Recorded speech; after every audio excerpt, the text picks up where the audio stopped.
కీర్తనలు 19వ అధ్యాయము 7 నుండి చివరి వచనములు.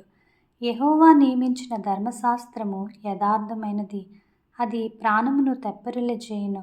యెహోవా శాసనము నమ్మదగినది, అది బుద్ధిహీనులకు జ్ఞానము పుట్టించును.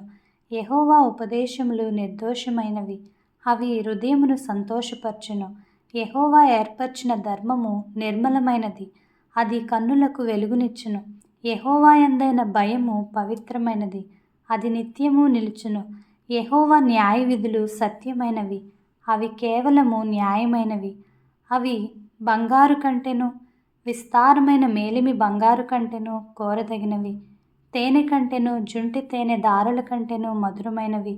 వాటి వలన నీ సేవకుడు హెచ్చరిక నొందును. వాటిని గైకొనుట వలన గొప్ప లాభము కలుగును. తన పొరపాటులు కనుగొనగలవాడెవడు?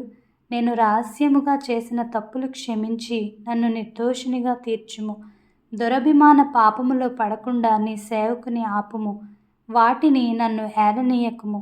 అప్పుడు నేను యథార్థవంతుడనై అధిక ద్రోహము చేయకుండా నిందారహితుడనగుదును.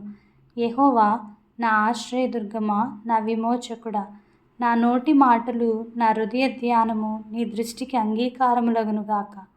ఆమేన్. దేవుడు తన పరిశుద్ధ వాక్యం దీవించునుగాక.